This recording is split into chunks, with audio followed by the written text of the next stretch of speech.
කොහොමද ඔයාලට අද වීඩියෝ මම ඔයාලට කතා කරන්නේ ඊමේල් මාකටිං ටූල් එකක් ගැන. ඒ කියන්නේ අපි හිතමු මගේ වෙබ්සයිට් එකක් තියෙනවා. ඔයාලට ඕනේ ඔයාගේ වෙබ්සයිට් එකට එන අයගේ ඊමේල්ස් කලෙක්ට් කරගන්න. ඉතින් ඔයාලට පුළුවන් මම මේ අද පෙන්නන ටූල් එක පාවිච්චි කරලා ඒ ඊමේල්ස් කලෙක්ට් කරගන්න. ඔයාලා දන්නවනම් MailChimp එහෙම නැත්නම් ConvertKit මෙන්න මේ වගේ ටූල් එකක් වෙනුවට ඔයාලට මම අද පෙන්නන ටූල් එක යූස් කරන්න පුළුවන්. ඉතින් අපි බලමු මේ ටූල් එක මොකක්ද කියලා. ඒ තමයි FluentCRM. ඉතින් මේක ඇත්තටම ෆ්‍රී වර්ෂන් එකකුත් තියෙනවා, පේඩ් වර්ෂන් එකකුත් තියෙනවා. මේ වීඩියෝ එකේදී අද මම කතා කරන්නේ ෆ්‍රී වර්ෂන් එක ගැන මොනවද අපිට එකෙන් කරගන්න පුළුවන් කියලා. ඉතින් මම කලින්ත් කිව්වා වගේ අපිට සරලවම පුළුවන් ෆ්‍රී වර්ෂන් එකෙන් ඊමේල්ස් කලෙක්ට් කරගන්න ඔයාලගේ වෙබ්සයිට් එකට එන අයගේ. උදාහරණයක් විදිහට ඔයා WPSinhala වෙබ්සයිට් එකේ බ්ලොග් පෝස්ට් එකකට ගියොත් මම මෙන්න මේ විදිහට නිවුස්ලෙටර් සබ්ස්ක්‍රිප්ෂන් ෆෝම් එකක් දාලා තිනවා. ඉතින් මෙතනට කවුරු හරි කෙනෙක් නම ඊමේල් එකයි දැම්මහම එයාව FluentCRM එක හරහා ඇඩ් කරගන්නවා මගේ වෙබ්සයිට් එකේ තියෙන වෙනම ලිස්ට් එකකට. ඉතින් ඔයාලට පුළුවන් එක එක ෆෝම්ස් වලින් එන අයව වෙන වෙනම නම් කරපු ලිස්ට් වලට ඇඩ් කරන්න. ඊට පස්සේ ඔයාලට පුළුවන් ඒ ලිස්ට් වෙන වෙනම ටාගට් කරලා එක එක කැම්පේන්ස් කරන්න. දැන් උදාහරණයක් විදිහට අද ඔයාලා මේ බලන වීඩියෝ එකත් මම මේ නිවුස්ලෙටර් එක සබ්ස්ක්‍රයිබ් කරලා තියෙන අයට මම ඊමේල් එකකින් යවුවා රිමයින්ඩර් එකක් විදිහට මේ විදිහට මම වීඩියෝ එකක් පබ්ලිෂ් කරා කියලා. ඉතින් ඒ වගේ ඔයාලට පුළුවන් ඔයාගේ e-commerce වෙබ්සයිට් එකක් වෙන්න පුළුවන්, නැත්නම් බ්ලොග් එකක් රන් කරනවා වෙන්න පුළුවන්. ඔයාගේ වෙබ්සයිට් එකට එන අයගේ ගොඩක් වෙලාවට නිතරම වෙබ්සයිට් එකට එන කෙනෙක් තමයි ගොඩක් වෙලාවට මේ විදිහට නිවුස්ලෙටර් එකකට සබ්ස්ක්‍රයිබ් කරන්නේ. ඉතින් එහෙම එන ඔයාගේ ලෝයල් විසිටර්ස් ලට ඔයාලට පුළුවන් ඊමේල් එකක් හරහා ඔයාගේ අලුත් අප්ඩේට්ස්, ඔයාගේ අලුත් බ්ලොග් පෝස්ට් වෙන්න පුළුවන්, e-commerce වෙබ්සයිට් එකක් නම් ප්‍රොඩක්ට්ස් වෙන්න පුළුවන්. මේ විදිහට කැම්පේන් එකක් හැටියට කරන්න. ඉතින් මේ ඔක්කොම විශේෂත්වය තමයි FluentCRM ෆ්‍රී වර්ෂන් එකේ කරන්න පුළුවන්. ප්‍රෝ වර්ෂන් එකේ තවත් ගොඩක් ඔප්ෂන්ස් තියෙනවා. ඉතින් මම ඒක ගැන වෙනම වීඩියෝ එකකින් අරගෙන එන්න. අවශ්‍ය නම් පහලින් කමෙන්ට් කරන්න මේ වීඩියෝ එක අවශ්‍ය නම්. හරි, අපි එහෙනම් බලමු මේ ටූල් එක ඉන්ස්ටෝල් කරලා කොහොමද වැඩ කරගන්නේ කියලා. මේ විදිහට මම ටෙස්ට් වෙබ්සයිට් එක ඉන්ස්ටෝල් කරලා තියෙනවා. ඉතින් මේක අපි උපයෝගී කරගමු අද වීඩියෝ එකට. මම මුලින්ම කරන්නේ WordPress dashboard එකට ඇවිල්ලා plugins add new වලට එනවා. ඊට පස්සේ අපිට පුළුවන් FluentCRM plugin එක ඉන්ස්ටෝල් කරගන්න. සර්ච් කරන්න. ඔයාලා පේන FluentCRM කියලා සර්ච් කරාම අපිට බලා ගන්න පුළුවන් FluentCRM plugin එක. මේක ඉන්ස්ටෝල් කරලා ඇක්ටිවේට් කරගන්න. හරි, plugin එක ඇක්ටිවේට් වෙලා තියෙන්නේ. දැන් ඔයාලට බලා ගන්න පුළුවන් අලුත් ඔප්ෂන් එකක් තියෙනවා FluentCRM කියලා. ඉතින් මම මුලින්ම plugin එක ඉන්ස්ටෝල් කරලා dashboard කියන එක හරිය මොකක් හරි link එකක් උඩ ක්ලික් කරාම ඔයාව අරගෙන යන්නේ මෙන්න මේ වගේ setup wizard එකකට. මෙතනින් අපිට පුළුවන් ඔයාගේ business information වගේ දේවල් දීලා වැඩේ පටන් ගන්න. let's go කියන එක දෙන්න. හරි, දැන් මුලින්ම ඔයාගේ business එකේ නම දෙන්න ඕනේ. ඉතින් ඔයාගේ business එකේ e-commerce website එකක් නම් ඒකේ නම දෙන්න, නැත්නම් ඔයාගේ blog එක නම් blog එකේ නම ඔයාලට තේරෙනවා. හරි, ඔයාලට පේනවා මම නම, address එක සහ logo එක add කරා. ඊට පස්සේ next දෙනවා. දුන්නට පස්සේ අපිට කියනවා ලිස්ට් කිහිපයක් නම් කරන්න කියලා. මේකෙන් අපි දෙන්න ඕනේ අර මම මුලින් කිව්වේ උදාහරණයක් විදිහට ඔයාලා WPSinhala වෙබ්සයිට් එකේ නිවුස්ලෙටර් එකට ඇඩ් කරොත් එහෙනම් මම ඔයාලව සබ්ස්ක්‍රයිබර්ස් කියලා වෙනම ලිස්ට් එකකට තමයි ඇඩ් කරන්නේ. ඒ විදිහට ඔයාලට වෙන වෙනම ලිස්ට් ඇඩ් කරන්න පුළුවන්. දැන් මේ වෙබ්සයිට් එකේ නම් අපි මේ හදන වෙබ්සයිට් එකේ නම් ඔයාලට පුළුවන් සබ්ස්ක්‍රයිබර්ස් වලට වෙනම ලිස්ට් එකක් හදන්න. ඒ වගේම කොෆි බයි කරනට උදාහරණයක් මේ වෙබ්සයිට් එකේ ඔයාලා පෙන්නනවා ප්‍රොඩක්ට්ස් තියෙනවා. එතකොට ඔයාලට පුළුවන් කස්ටමර්ස්ලා කියලා තව ලිස්ට් එකක් හදන්න. එතකොට කවුරු හරි කෙනෙක් මොන හරි භාණ්ඩයක් මෙල්ලදී ගත්තාම එයාව මේ ලිස්ට් එකට ඇඩ් වෙනවා. නමුත් ඒ භාණ්ඩය පර්චේස් කරුවාම මේ පර්චේස් කරන එක අනුව ලිස්ට් එකට ඇඩ් කරන එක නම් ප්‍රෝ වර්ෂන් එකේ තියෙන්නේ, ෆ්‍රී වර්ෂන් එකේ නැහැ. නමුත් මම ඒක වලට තේරුම් ගන්න පහසු වෙන්න තමයි කිව්වේ. ඉතින් අපි ලිස්ට් එකක් ඇඩ් කරමු මෙතනට. හරි, ඊට පස්සේ මම next කියන එක දෙනවා. ඉතින් ඔයාලට කැමති ප්‍රමාණයක් ලිස්ට් ඇඩ් කරන්න පුළුවන්. ඊළඟට තියෙන tags ඔත් ලිස්ට් වගේම තමයි. නමුත් අපිට ටිකක් වැඩියෙන් මේක ෆිල්ටර් කරලා අරගන්න පුළුවන්. උදාහරණයක් හැටියට අපි හිතමු ඔයාගේ e-commerce website එකක් තියෙන්නේ. ඔයා මේකේ t-shirt sell කරනවා, ඒ වගේම denim sell කරනවා. එතකොට ඔයාට එක tag එකක් හදන්න පුළුවන් t-shirt customers කියලා. තව tag එකක් හදන්න පුළුවන් denim customers කියලා. එතකොට ඔයාගේ ලිස්ට් වල ඔයාට පුළුවන් මේන් ලිස්ට් එකක් හදලා තියන්න customers කියලා. customers කියන එකේ හැම customer කෙනෙක්ම ඉන්නවා. නමුත් tags වල t-shirt customersලා, denim customersලා කියලා tags දෙකක් තියෙනවා. ඉතින් ඔයාට අවස්ථාවක් එනවා අපි හිතමු ඔයාගේ හැම customersලාටම ඔයාට මොකක් හරි කැම්පේන් එකක් කරන්න ඕනේ කියලා. එතකොට ඔයාට පුළුවන් ලිස්ට් එකේ තියෙන ඔක්කොම customersලා ටාගට් කරන්න. තව වෙලාවක ඔයාට අවස්ථාවක් එනවා ඔයාට ඕනේ t-shirt ගත customersලා විතරයි ඊමේල් කැම්පේන් එකේ ටාගට් කරන්න ඕනේ. එතකොට ඔයාට පුළුවන් මේ tag වලින් ඔයා වෙන් කරලා තියෙන හින්දා ඔයාට පහසුවෙන් t-shirt ගත කට්ටිය විතරක් ඒ tag එක හරහා ටාගට් කරන්න. මම හිතනවා පැහැදිලි කියලා. හරි, ඉතින් මම මෙතනට example tag එකක් දෙන්නම්. හරි, ඔයාලා පේනවා මම මෙතන උදාහරණයක් හැටියට ඇඩ් කරලා tag එක front page email subscribers කියලා. මම දැන් අදහස් ගන්න හැදුවා අපි හිතමු ඔයාගේ වෙබ්සයිට් එකේ subscribers forms දෙකක් තියෙනවා කියලා. එකක් තියෙනවා front page එකේ, තව එකක් තියෙනවා එක product page එක නැත්නම් වෙනත් page එක. සාමාන්‍යයෙන් practically නම් ඔක්කොම subscribersලා එකම list එක තමයි ඉන්නේ. නමුත් මම මෙතන උදාහරණයක් හැටියට තමයි මේක අරගත්තේ. මොකද අපි e-commerce website එකක් නෙමෙයි, කියන්නේ t-shirts වගේ sell කරන එකක් නෙමෙයි මෙතන තියෙන නිසා. අනිත් එක තමයි අර මම කිව්වා සම්පූර්ණ e-commerce website එක වගේ නම් customer කෙනෙක් t-shirt ගත්තාම එයාව auto list එකකට add වෙනවා. එතකොට තව කස්ටමර් කෙනෙක් ඩෙනිම් එකක් පර්චේස් කරද්දී ආ වෙනම ලිස්ට් එකකට ඇඩ් වෙනවා. ඒ අර WooCommerce functions වැඩ කරන්න නම් මේකේ pro version එක ඕනේ. ඒක මට ඒවා කෙලින්ම මෙතනදී use කරන්න බැරි. හරි. දැන් මම මෙතනින් next යනවා. හරි එතකොට අපේ setup එක complete වෙනවා. ඉතින් මෙතන අපිට පුළුවන් Fluent Forms කියන plugin එක install කරලා newsletter form එකකුත් create කරන්න. මම තව පොඩ්ඩකින් ඒක කරන්න හැටි පෙන්නන්න. complete කියන එක දෙන්න. හරි දැන් මම මේක setup කරගෙන තියෙන්නේ. ඉතින් ඔයාලට පුළුවන් දැන් ඔයගේ දැනටමත් ඉන්නවා නම් contacts නැත්නම් emails list එකක් දැනටමත් තියෙනවා නම් ඒව මේකට import කරගන්න. උදාහරණයකට අපි හිතමු ඔයගේ මෙච්චර කල් ඔයා MailChimp එක use කරා කියලා. ඒකේ ඔයාලට දැනටමත් list එකක් ඉන්නවා කියලා. ඔයාලට පුළුවන් ඒක ටග් ගාලා මේකට import කරන්න. මේ import contact කියන feature එක use කරලා. අපි යමු go to CRM dashboard කියන එකට. ගියාම මෙන්න මේ විදිහට බලා ගන්න පුළුවන් මේකේ dashboard එක. ඉතින් ඔයාලට මෙතනින් total view එකක් හම්බ වෙනවා. එදිනෙදා කී දෙනෙක් subscribe කරලා තියෙනවද? මෙතනින් ඔයාලට බලා ගන්න පුළුවන් chart එකකින්. ඉතින් හොඳ view එකක් idea එකක් අරගන්න කොහොමද ඔයාලගේ subscribersලා join වෙන්නේ කියන එක සම්බන්ධයෙන්. ඊළඟට අපි මෙතන all contacts වලට ගියොත් එහෙම අපි දැන්ට contacts මුකුත් නැහැ. මොකද අපි දැන් තමයි install කරේ. අපේ list කියන එකට ගියොත් එහෙම බලා ගන්න පුළුවන් අපි create කරපු list එක. ඔයාලට තව list එකක් ඕන නම් මෙතනින් create list දීලා අලුතෙන් එකක් හදන්න පුළුවන්. tags උත් එහෙම ඔයාලට අලුතෙන් tag එකක් හදන්න අවස්ථාව තියෙනවා. ඉතින් email campaigns වලින් පුළුවන් අපි දැන්ටමත් create කරලා තියෙන email list එකකට හෝ tag එකකට campaign එකක් හදන්න. මම චුට්ටකින් ඒක කරලා පෙන්නන්න. ඊට කලින් මට දැන් ඔයාලට කරලා පෙන්නන්න ඕනේ කොහොමද subscriber newsletter form එකක් හදන්නේ කියලා.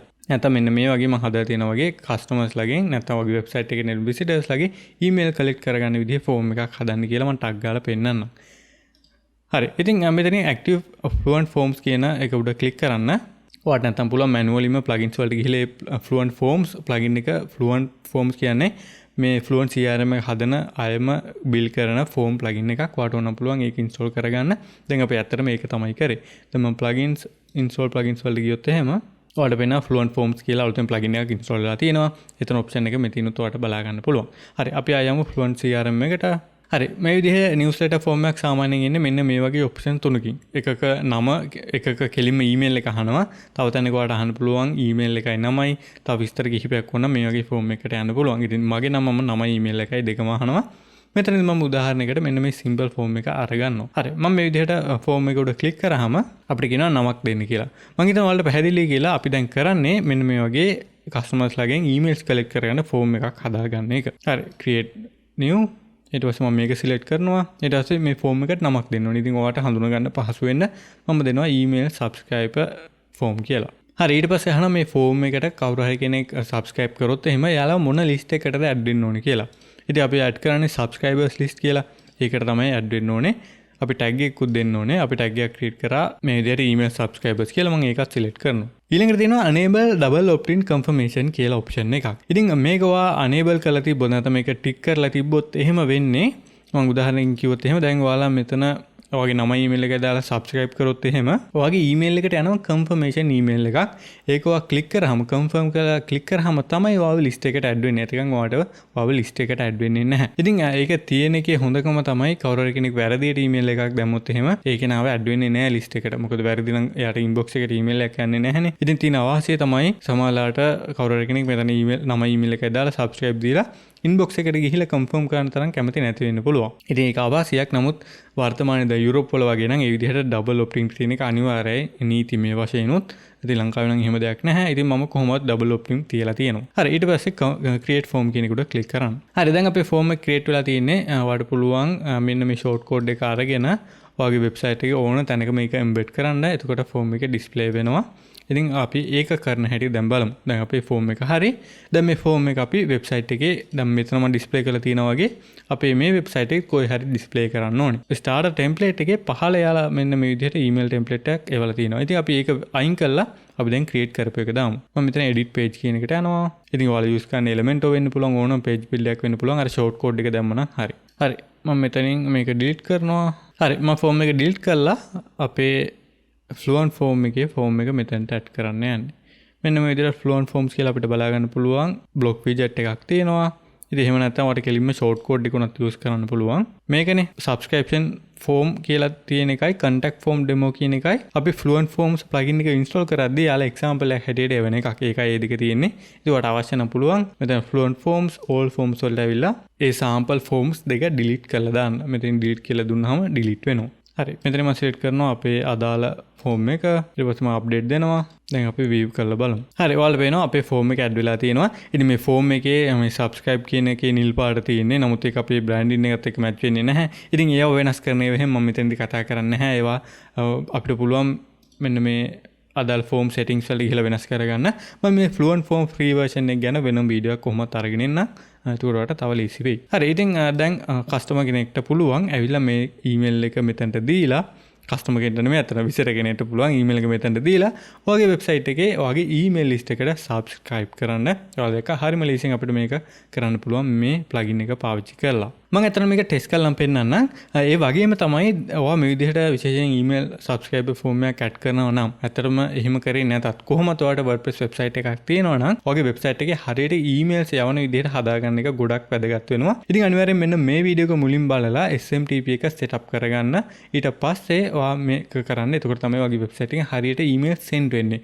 නැත්නම් එහෙම කවුරු හරි කෙනෙක් මේ විදිහට email list එකට add වෙන්න ගියත් අර confirmation emails වගේ customer ට send වෙන්නේ නැති වෙන්න පුළුවන්. දැන් ඒක කරලා මෙතනට එන්න ඊට පස්සේ ඔයාලට පුළුවන් මේ වැඩේ සාර්ථකව කරගන්න. දැන් අපි ටෙස්ට් එකක් කරලා බලමු. හරි ඉන්කග්නිටෝ වින්ඩෝ එකකින් මම සයිට් එක ඕපන් කරගත්තා. අපි පහළට ගිහිල්ලා අපි ඊමේල් එක දෙමු. දීලා subscribe කියන එකට ක්ලික් කරමු. එතකොට ඔයාලට මේ විදිහට බලා ගන්න පුළුවන්. ඉන්බොක්ස් එක බලලා confirm කරගන්න කියනවා subscription එක. ඉතින් ඔයාලට මේ text වගේ දේවල් වෙනස් කරගන්න පුළුවන්. ඊය මම තව පොඩ්ඩකින් පෙන්නන්නම්.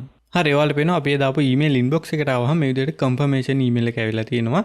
ඉතින් දැන් ඔයාගේ විසිට් එකට කරන්න තියෙන්නේ මෙන්න මේ yes subscribe to the mailing list කියන එකට ක්ලික් කරන්න. එතකොට මේ විදිහට යට බලා ගන්න පුළුවන් notification එකක් මේ logo එක වගේ දේවල් අර අපි setup කරද්දී දුන්න එකෙන් තමයි මෙයාලා pick කරලා තියෙන්නේ. දැන් අපි ගිහිල්ලා බැලුවොත් එහෙම අපේ website එකට මම එනවා FluentCRM dashboard එකට එමු. එතකොට අපිට බලා ගන්න පුළුවන් dashboard එකෙන්ම ඔයාලට පුළුවන් 1 කියලා තියෙනවා. මෙතනින් ඔයාලට chart එකෙත් බලා ගන්න පුළුවන්. අපි අපේ contact list වලට ගියොත් එහෙම subscriber list එකේ අපිට බලා ගන්න පුළුවන් අපි add කරපු subscribe කරපු email එක මේ විදිහට add වෙලා තියෙනවා. ඉතින් දැන් ඔයාලට පුළුවන් මේ තියෙන email එක target කරලා campaigns කරන්න. ඊට කලින් මම ඔයාලට settings ටිකක් පෙන්නන්නම්. මම මෙතන settings වලට එනවා. මේ ටික අපි මුලින් කතා කරා email settings වල emails වලට දාලා දේවල් බලා ගන්න පුළුවන් from name එක from email address එක. ඒ කියන්නේ මම පොඩ්ඩක් පැහැදිලි කරොත් එහෙම විසිටර්ස්ලාට එනවනේ ඊමේල් එකක් මේ විදිහට. ඒ ඊමේල්ස් වල from name එක හැටියට තියෙන මේක. from email එක හැටියට තියෙන මේක. whatever පුළුවන් මෙතනින් මොනවද කියලා ලබා දෙන්න. මේවා defaultම අරගන්නේ දැන්ට අපි මුකුත් දාලා නැති වුණත් ඒවා ඔටෝම අර fluent SMTP කියලා මම අර කලින් කිව්වේ ගිහලා බලන්න කියලා ඔයා ඒක setup කරා නම් ඒකේ දාලා තියෙන ඒවා automatically අරගන්නවා. ඉතින් ඒවා හරි නම් ඔයා මෙතනට දෙන්න අවශ්‍යත් නැහැ. ඊළඟට මෙන්න මෙතනින් ඔයාගේ business එකේ නම, email එක සහ unsubscribe කරන්න option එකක් දෙනවා. ඒ කියන්නේ කාට හරි විසිට කෙනෙක්ට ඕන නම් මේ එන ඊමේල්ස් නවත්තන්න. ඒ කියන්නේ ඔයාගේ ලිස්ට් එකකින් අයින් වෙන්න එයාට ඒකටත් අවස්ථාවක් තියෙනවා. ඒක අනිවාර්යයෙන්ම ලබා දෙන්න ඔයාගේ විසිටර්ට. ඊළඟට general settings තියෙනවා. ඉතින් මෙතනත් ඔයාලට options කිහිපයක් තියෙනවා. ඔයාලට පේනවා මෙතන user sign up කියලා option එකක් තියෙනවා. මේකෙන් කරන්නේ ඔයාගේ WordPress website එකට කවුරු register වුණොත් එහෙම එයාව අලුත් ලිස්ට් එකකට ඇඩ් කරන්න කියලා. එයාගෙම ඔයාලට පුළුවන් WordPress user ගේ role එක අනුව tags create කරන්න. ඒ වගේම කවුරු හරි කෙනෙක් ඔයාගේ වෙබ්සයිට් එකේ මොකක් හරි blog post එකකට වගේ comment එකක් දැම්මොත් එහෙම එයාවත් ඔයාගේ ලිස්ට් එකකට ඇඩ් කරන්න වගේ දේවල් මෙතන ඔයාලට බලා ගන්න පුළුවන්. ඉතින් ඊළඟට අපි ගියොත් එහෙම double opt-in settings වලට මෙතනින් ඔයාලට පුළුවන් අර යන confirmation email එක වෙනස් කරන්න. ඉතින් මේ තියෙන button එක, text එක මෙන්න මේ තියෙන දේවල් ඔයාලට වෙනස් කරන්න ඕන වෙනස් කරන්න පුළුවන්. ඔයාලට පින්න තව layouts කිහිපයකුත් තියෙනවා. ඉතින් ඔයාලට කැමති නම් මේව බලලා ඔයාලට වෙනස් කරගන්න පුළුවන්. හරි. දැන් මම එනවා campaigns කියන එකට. මේකේ free version එකේ අපිට කරන්න පුළුවන් දේවල් කිහිපයක් තියෙන. එකක් තමයි අපිට අර විදිහට emails collect කරගෙන ඒවා list එකකට add කරන්න පුළුවන්. නැත්නම් newsletter subscription form එකක් අපිට maintain කරන්න පුළුවන්. අනිත් එක තමයි මේ විදිහට අපේ තියෙන list එකකට අපිට පුළුවන් campaign එකක් කරන්න. උදාහරණයක් හැටියට අපි campaign එකක් පටන් ගමු. මම මෙතන දෙනවා create your first campaign කියලා. ඊට පස්සේ අපි test කියලා දෙමු. හරි දැන් ඔයාලට පුළුවන් ඔයාගේ ඊමේල් එක type කරන්න. ඉතින් අපි හිතමු ඔයා අලුතෙන් blog post එකක් add කරන නැත්නම් අලුතෙන් වීඩියෝ එකක් publish කරනවා. එතකොට ඔයාට අදාළ content එක මෙතන දාන්න තියෙන්නේ. ඉතින් ඔයාගේ WooCommerce website එකක් එහෙම තියෙනවා නම් ඔයාට පුළුවන් products උත් add කරන්න. මෙතන plus icon එකට click කරලා browse all දීලා product block එක ගත්තොත් එහෙම ඔයාලට පුළුවන් මේ විදිහට products එකක් වුණත් add කරලා campaign එකක් කරන්න. ඉතින් ගොඩක් useful. ඒ වගේම තමයි ඔයාලට පේනවා තව ගොඩක් options තියෙනවා. ඔයාලට හොඳ email එකක් build කරන්න පුළුවන්. columns තියෙනවා. ඒකට image block එකක් තියෙනවා. ගොඩක් දේවල් තියෙනවා. ඉතින් ඔයාලට ලස්සන email එකක් create කරලා ඔයාගේ customers ලාට යවන්න පුළුවන්. ඉතින් මම මෙතන මුකුත් වැඩි කරන්න යන්නේ නැහැ. මම මේ විදිහට මේක තියෙනවා. තියලා අපි ඉස්සරහට යමු. හරි. දැන් අහනවා email subject එක මොකක්ද? කියන්නේ මේ email එක දැන් යනවනේ ඔයාගේ email list එකේ ඉන්න කටියට එතකොට ඒකේ සබ්ජෙක්ට් එක හැටියට මොකක්ද තියෙන්න ඕනේ කියලා අහනවා. හරි මම ඉතින් සිම්පල් සබ්ජෙක්ට් එක ප්‍රී හෙඩර් එක ඇඩ් කරා. දැන් ඔයාලට පුළුවන් ඉතින් මේක ඔක්කොගේම වගේ ලිස්ට් එකට යවන්න කලින් ඕනනම් ටෙස්ට් ඊමේල් එකක් කරලා බලන්න. නමුත් මම ටෙස්ට් එකක් කරන්නේ නැහැ. ඔයා අනිවාර්යෙන් ටෙස්ට් ඊමේල් එකක් කරන්න මේ වගේ එකක් යවන්න කලින්. ඊට පස්සේ මම කන්ටිනියු දෙලා ඉස්සරහට යනවා. හරි මෙතනදී තමයි අපෙන් අහන්නේ මේ දැන් අපි හදපු කැම්පේන් එක කාටද යවන්න ඕනි කියලා. ඉතින් මම අර මුලින් කිව්වේ ඔයාලට පුළුවන් මුලින්ම මොන ලිස්ට් එකද කියලා සිලෙක්ට් කරන්න. ඊට පස්සේ ඔයාලට පුළුවන් දැන් ටැක්ස් කිහිපයක් තියෙනවා නම් ඒ ටැක්ස් වලින් මොන ටැක්ස් එකට විතරක්ද යවන්න ඕනේ කියලා සිලෙක්ට් කරන්න. ඉතින් අපි එක ටැක්ස් එකයි තියෙන්නේ. ඒ ටැක්ස් එක දෙනවා. ඒ වගේම ඔයාලට මොකක් හරි මේ ලිස්ට් වලින් මේ ලිස්ට් එකට ඇඩ් කරලා තියෙන ඒවා වලින් මොකක් හරි එක්ස්ක්ලූඩ් කරන්න ඕන නම් ඒවත් ඔයාලට කරන්න පුළුවන්. ඉතින් ගොඩක් ෆිල්ටරින් ඔප්ෂන්ස් දීලා තියෙනවා. අවසානට ඔයාලට බලා ගන්න පුළුවන් ඔයා මේ ෆිල්ටරින් ඔක්කොම ඉවරනාට පස්සේ මේ කැම්පේන් එක කී දිනකට යනවාද කියලා. ඊට පස්සේ අපි කන්ටිනියු දෙමු. හරි මෙතනින් ඔයාලට අවසාන වශයෙන් බලා ගන්න පුළුවන් ඔයගේ ඊමේල් එක මොකක්ද ඔයා යවන්නේ කාටද කියලා. ඉතින් ඔයාලට වුණා පුළුවන් මේක ෂෙඩියුල් කරන්න. ඒ කියන්නේ මෙන්න මේ දවසේ මෙන්න මේ වෙලාවට මේ කැම්පේන් එක ලොන්ච් කරන්න කියන්න පුළුවන්. එතකොට ඒ වෙලාවට තමයි ඊමේල්ස් යන්නේ. ඔයාලට දැම්ම යවන්න ඕන නම් send now කියන එක දීලා send emails now කියන බටන් එකට ක්ලික් කරන්න. එතකොට දැම්ම මේ ඊමේල්ස් ඩිලීට් වෙනවා. send කරාට පස්සේ මේ විදිහට ඔයාලට බලා ගන්න පුළුවන් හොඳ chart එකක්. ඒ කියන්නේ ඊමේල්ස් කීයක් send වෙලා තියෙනවද, කීයක් fail වුණාද, ඒ වගේම කීයක් open කරාද, ඒ ඔයා send කරපු ඒවා links තියෙනවා. ඒ link කී දෙනෙක් ක්ලික් කරාද වගේ ගොඩක් හොඳ data ඔයාලට මෙතනින් බලා ගන්න පුළුවන්. දැන් අපි මේ email inbox එකට ගිහිල්ලා බලමු. ඔයාලට පේන ඇත්තටම ඉන්බොක්ස් එකේ අපේ කැම්පේන් එකට දාලා ඊමේල් එක ඇවිල්ලා නැහැ. ඒකට හේතුව අපි සෙටප් කරපු විදිහේ වැරද්දක්වත් ප්ලගින් එක ඉෂුව එකක්වත් හින්දා නෙමෙයි. මම යූස් කරන ටෙම්ප් ඊමේල් කියන එක මම මේ වගේ ටෙස්ට් වලට යූස් කරන්නේ. ඉතින් ඒකට අර වගේ ඔටෝමේෂන් එක වැඩ කරන්නේ නැති එකක් තියෙන. ඉතින් අපි මගේ ඇත්ත ඊමේල් එකට දාලා මේක ටෙස්ට් කරලා බලමු. ඔයාලට පේනවා මගේ ඇත්ත ඊමේල් එක දැන් මම මෙතනට ඇඩ් කරා. දැන් අපි කැම්පේන් එක රන් කරලා බලමු. මම කැම්පේන්ස් වලට එනවා. ඉතින් අපි කලින් රන් කරපු කැම්පේන් එක එහෙම තියෙනවා. ඉතින් මම ඒකම ඩුප්ලිකේට් කරලා අරගෙන යනවා. ඒකට මට ලේසි හින්දා ඊට පස්සේ කන්ටිනියු ආත් කන්ටිනියු. හරි ඔයාලට පේනවා දැන් ඊමේල්ස් දෙකක් තියෙන හින්දා දෙකක් කියලා පේනවා. අපි දෙකම දීලා කන්ටිනියු දෙමු. ඊට පස්සේ send emails now කියන එකට ක්ලික් කරමු. දැන් මගේ ඊමේල් එකට අනිවාර්යයෙන්ම එන්න ඕනේ මේ කැම්පේන් එකේ ඊමේල් එක. දැන් මම ඉන්නේ මගේ ඊමේල් එකේ ඉන්බොක්ස් එකේ. ඔයාලට පේනවා අපේ කැම්පේන් එක මේ විදිහට ඇවිල්ලා තිනවා මගේ ඉන්බොක්ස් එකට. ඉතින් අපි ඇඩ් කරපු ටෙක්ස්ට් එක, ඒතකොට ප්‍රොඩක්ට් එකේ ඔක්කොම ලස්සනට ඇවිල්ලා තියෙනවා. ඒ වගේම පහළ වෙබ්සයිට් එකේ නම, එතකොට ඇඩ්‍රස් එක, ඒ වගේම මට ඕන නම් පුළුවන් මෙතන unsubscribe කියන එකට ක්ලික් කරලා මේ ලිස්ට් එකෙන් ඉවත් වෙන්න. ඒක ඔයාගේ විසිටට තියෙන අයිතියක්. ඉතින් ඒක අවස්ථාව ලබා දෙන්න ඕනේ. ඉතින් ඔයාලා දැක්ක හරිම ලේසියෙන් ඔයාලට ෆ්‍රී ඔක්කොම එඩිට් කරගන්න පුළුවන්. ලිස්ට් එකක් හදලා ඒ ලිස්ට් එකට ඔයාලට ඊමේල් කැම්පේන්ස් මේ විදිහට ලොන්ච් කරන්න පුළුවන්. ඒ වගේම තමයි තව දෙයක් දැන් මම මෙතන රිෆ්‍රෙෂ් කරොත් එහෙම ඔයාලට පේනවා දැන් අපි chart එකක් වෙනස් වෙලා තියෙනවා. ඒ කියන්නේ ඔක්කොම send කරා දෙකක් ඒ දෙකෙන් එක්කෙනෙක් open කරලා තියෙනවා අපේ chart එක. ඉතින් ඒක ගොඩක් හොඳ data ටිකක් ඔයාලට දැනගන්න පුළුවන් වෙන එක. ඔයාලට මෙතනින් බලා ගන්න පුළුවන් මේ folder icon එකෙන් email එක open කරා කියලා. දැන් මම මේ buy now කියන බටන් එකට ක්ලික් කරොත් ඒ product එකේ විදිහට open වෙනවා. දැන් මම ගිහිල්ලා මෙතන refresh කරොත් ආය අපිට තව මෙට්‍රික් එකක් බලා ගන්න පුළුවන්. ඒ තමයි ක්ලික්ස් කීයක් ඇවිල්ලා තියෙනවද කියලා. ඒවා මෙතනින් බලා ගන්න පුළුවන්. ඔයා මෙන්න මේ ඊමේල්ස් කියන එකට ක්ලික් කරොත් මොන ඊමේල් එකෙන්ද ක්ලික් කරලා තියෙන කියලාත් අපිට බලා ගන්න පුළුවන්. ඔයාලට පේනවා මෙතන arrow එකක් එක 1 කියලා තියෙනවා. ඒ කියන්නේ එකපාරක් ක්ලික් කරලා තියෙනවා. ඉතින් මේක තමයි FluentCRM plugin එක. මේකේ Pro version එකේ තව ගොඩක් දේවල් තියෙනවා. විශේෂයෙන්ම automation වගේ දේවල් තියෙනවා. ඒ කියන්නේ මම ඔයාලට නිකන් පෙන්නොත් එහෙම ඔන්න තියෙනවා. ඒ කියන්නේ අපිට පුළුවන් WooCommerce එකේ කවුරු හරි කෙනෙක් මොකක් හරි product එකක් ඕඩර් කරාම මෙන්න මේ දේ වෙන්න එයාව ඇඩ් කරන්න මේ ලිස්ට් එකට එයාව ඇඩ් කරන්න මේ ටැග් එකට. එහෙම නැත්නම් මොකක් හරි එකකින් රිමූව් කරන්න. මේ වගේ ගොඩක් දේවල් තියෙනවා. ඉතින් මෙයාලගේ ඉන්ටග්‍රේෂන්ස් තියෙනවා. Tutor LMS Learn Dash වගේ ගොඩක් course platform එක ඊට අමතරව විවිධ විදිහේ plugins එක ඉන්ටග්‍රේෂන්ස් තියෙනවා. ඉතින් ගොඩක් හොඳ CRM එකක් manage කරන්න පුළුවන් වගේ WordPress website එක ඇතුළෙම. ඉතින් වෙනම කොස්ට් එකක් charge වෙන්නේ නැහැ. ඔයාගේ hosting එකට කොහොමත් ඔයා ගෙවනවනේ ඒ ටික තමයි කොහොමත් ඔයාට වෙන මුදලක් ගෙවන්න අවශ්‍ය වෙන්නේ නැහැ. අපි Mailchimp convert kit වගේ service එකක් use කරනවා නම් අපිට ඒ වගේ දේවල් වලට වෙනම ගෙවන්න සිද්ධ වෙනවා. ඉතින් මේක තමයි FluentCRM plugin එකේ තියෙන වාසිය. ඉතින් මම හිතනවා මේ වීඩියෝ එකෙන් ඔයාලට අලුත් යමක් ඉගෙන ගන්න පුළුවන් වෙන්නේ නැති කියලා. ඒ වගේම අපි අද කතා කරපු දේවල් ගැන මොනවා හරි ප්‍රශ්න තියෙනවා නම් අනිවාර්යෙන් පහළ comment section එකේ ප්‍රශ්න ඇතුළත් කරන්න අමතක කරන්න එපා. ඉතින් වීඩියෝත් එක්ක එකතු වෙලා හැමෝටම thank you. මේ වීඩියෝට කැමති නම් අනිවාර්යෙන් වීඩියෝ like එකක් දීලා WPSinhala YouTube channel එක subscribe කරන්නත් අමතක කරන්න එපා. එහෙනම් ඊළඟ වීඩියෝ හම්බෙමු. ගිහින් එන්න හැමෝටම හැමදාම වගේ ජය වේවා.